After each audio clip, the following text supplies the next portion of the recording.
Good morning dear students. एक बार फिर से मैं आपके लिए लाया हूँ एक नया टॉपिक जिसका नेम है drawbacks of barter system. Barter system की क्या क्या कठिनाइयाँ थी, या जिसे हम कहते हैं वस्तु विनिमय प्रणाली की कठिनाइयाँ। मोस्ट इम्पॉर्टेंट क्वेश्चन है और डेफिनेटली 99.99% इस क्वेश्चन के बोर्ड एग्जाम में आने के चांसेस हैं। So please understand this one very carefully. Okay, so इसमें इस टॉपिक में हम डिस्कस करते हैं कि वस्तु विनिमय प्रणाली में हमें क्या क्या प्रॉब्लम्स आती थी, मीन्स बार्टर सिस्टम की क्या क्या प्रॉब्लम्स थी। ठीक है, सो इसमें कुछ टॉपिक पॉइंट वाइज हम डिस्कस करेंगे, जिसमें फर्स्ट आपका आता है double coincidence of want. Double को इंसिडेंस ऑफ वांट्स। इसका मीन्स होता है दोहरे संयोग की आवश्यकता।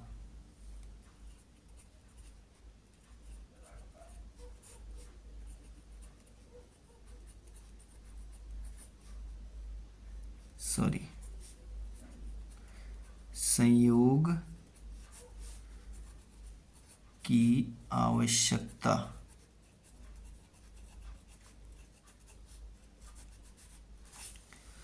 अब देखो, डबल कोइंसिडेंस ऑफ वांट का मतलब क्या होता है कि जैसे एक पर्सन है ए और एक है बी। अब माना कोई गुड्स ए बी को देना चाहता है और बी ए को देना चाहता है, तो दोनों की क्या हो सकते हैं, ट्रांजैक्शन आराम से हो सकते हैं, मीन्स अदला बदली कर सकते हैं और दोनों के जो वांट्स होंगे वो कंप्लीट हो जाएंगे। मीन्स वस्तु विनिमय प्रणाली बार्टर सिस्टम कंप्लीट हो जाएगा। लेकिन एक कंडीशन है, जब ये दोनों सेटिस्फाई हो तब। अब डबल कोइंसिडेंस ऑफ वांट का मीन्स है कि दोनों लोग एग्री होने चाहिए। अगर ये दोनों एग्री नहीं है तो क्या है, बार्टर सिस्टम सक्सेसफुल नहीं हो सकता। अब इसमें इनको क्या पड़ेगी, थर्ड पर्सन की नीड पड़ेगी। कैसे, जैसे ए बी एंड सी। अब जो गुड्स ये इसे दे रहा है वो इसे नीडेड नहीं है, वो इसको नीडेड है। ठीक है, अब जो गुड्स ये इसको दे रहा है वो इसे नीडेड क्यों है, क्योंकि इसने इसको लेना है तो ये इसको रिटर्न कर देगा। सो इस कंडीशन में थर्ड पर्सन की नीड भी पड़ सकती है।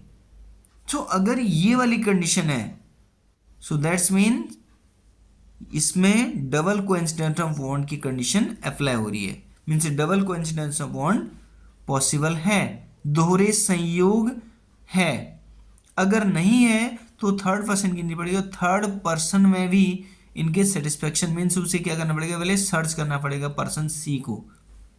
ठीक है, सो सबसे पहली कठिनाई ये है कि क्या दोनों लोग लेने के लिए रेडी हैं या नहीं। अगर दोनों लोग लेने के लिए रेडी हैं तो बार्टर सिस्टम में कोई प्रॉब्लम है ही नहीं। लेकिन अगर दो लोग रेडी नहीं है तो ये सबसे बड़ी प्रॉब्लम है, और ये पॉसिबल है कि double coincidence of want 100% cases में नहीं होगा। केवल 10% 20% केस में पॉसिबल है कि दोनों लोग एक दूसरे से सामान लेने में रेडी हैं। Okay, so first condition is this and second one is, second condition क्या है, सेकंड कंडीशन है lack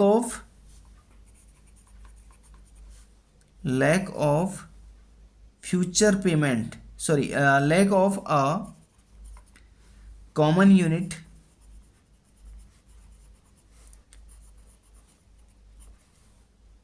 of value. Lack of common unit of value मतलब मूल्य की सामान्य इकाई का अभाव।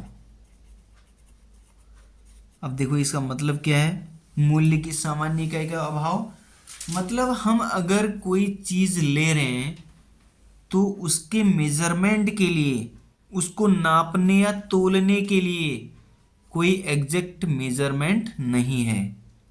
हमें अगर राइस चाहिए और वेट से हम एक्सचेंज कर रहे हैं तो दोनों की वैल्यू अलग अलग होती है। आज अगर आप मार्केट से गेहूं लेने जाते हैं तो उसकी कॉस्ट अलग होती है, चावल लेने जाते हैं तो उसकी कॉस्ट अलग होती है। लेकिन उस टाइम पे क्या होता था, उस टाइम पे एक कोई बर्तन, कोई मेजरमेंट करने वाला कोई प्रॉपर यूनिट नहीं होती थी, और इसीलिए कॉमन वैल्यू के रूप में उसे यूज किया। जैसे एक गिलास चावल दे दो तो वो एक गिलास क्या दे रहा है, गेहूं दे रहा है। अब देखो दोनों की कॉस्ट अलग है, लेकिन क्या है, दोनों की वांट्स हैं, दोनों की आवश्यकताएं हैं। उस आवश्यकताओं को पूरी करने के लिए वो दोनों आपस में क्या कर रहे हैं, एक्सचेंज कर रहे हैं। क्यों? क्योंकि कॉमन यूनिट कोई मेजरमेंट की है ही नहीं। आज हम कपड़े को अगर नापते हैं तो एक मीटर से नापते हैं, एग्जैक्ट मीटर आता है। अब उस टाइम क्या नापते होंगे, या हाथ से नाप देते होंगे, या कोई कॉमन से डंडा ले लिया उससे नाप लिया। लेकिन उसको मेजर करने की कितना मीटर है, कितना यूज होगा। जैसे मैंने किसी के लिए कपड़े बनाने हैं तो आज हम कहते हैं भाई कि 2.5 मीटर ले लो, पैंट आपकी आराम से बन जाएगी। लेकिन उस टाइम पे 2.5 मीटर को मेजर करने वाला कौन है, कुछ है ही नहीं। So problem is this, means common unit किसी भी गुड्स को मेजर करने की कुछ भी नहीं थी। ठीक है, न तो वेट हम कर सकते थे, भार नापने वाली कोई चीज़ नहीं थी, और उसकी लंबाई और चौड़ाई नापने वाली कोई, लेंथ और ब्रेथ नापने वाली कोई यूनिट्स नहीं थी। सो this is another problem. Next one is third, difficulty of future payments.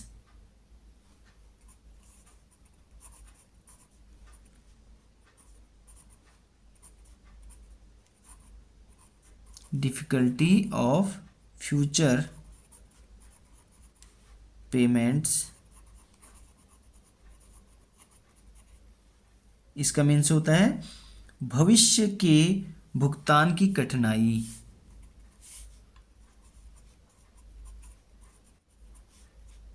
भविष्य के भुगतान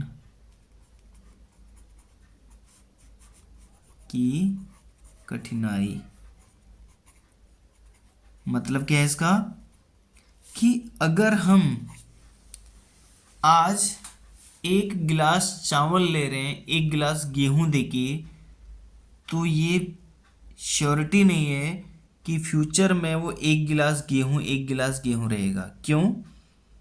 क्योंकि हो सकता है कि जो एक गिलास गेहूं है वो उस टाइम पे अवेलेबल अब नहीं है। कैसे?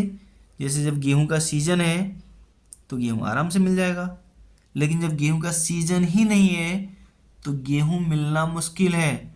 और उस कंडीशन में अगर हम फ्यूचर के लिए उसे स्टोर करें तो उसके खराब होने के भी चांसेस है भाई।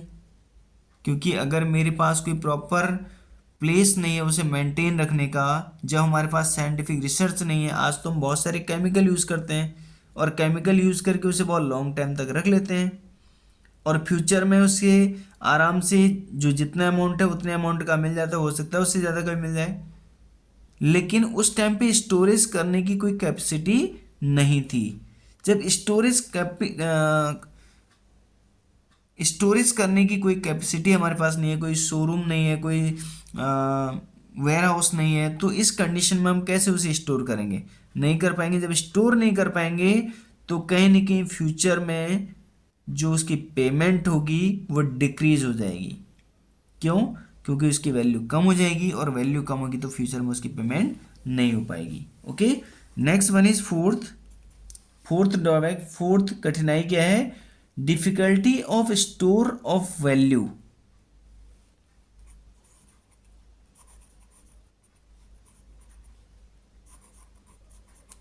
Difficulty of storage of value, and इसे सेविंग भी कह सकते हैं, and transfer of value. Transfer of value, अब इसका मीन्स क्या होता है? मूल्य के भंडारण की कठिनाई,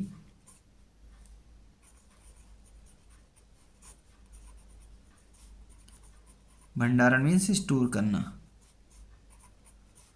भंडारण की कठिनाई और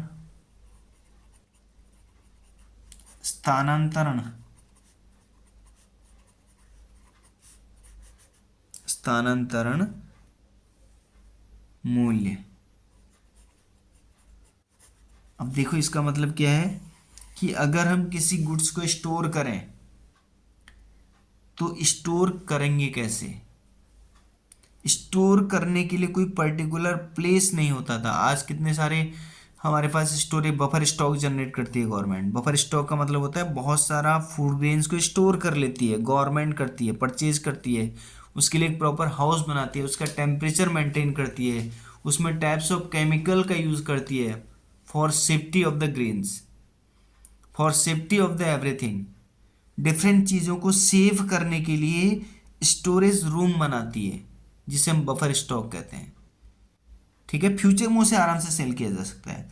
लेकिन यहाँ क्या है, एक तो प्रॉपर स्टोरेज के लिए प्रॉपर प्लेस अवेलेबल नहीं है और दूसरा उसे स्थानांतरण नहीं किया, ट्रांसफर नहीं किया जा सकता है।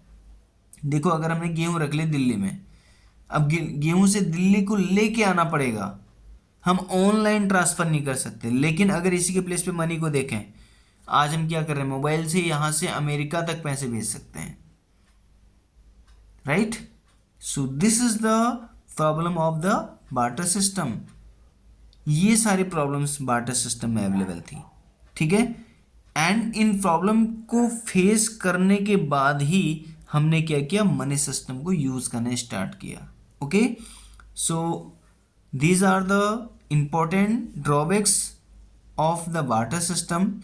वस्तु विनिमय प्रणाली की इंपॉर्टेंट कठिनाइयों से रिलेटेड ये टॉपिक है और आपके एग्जाम में 99.99% ये टॉपिक पूछा जाएगा।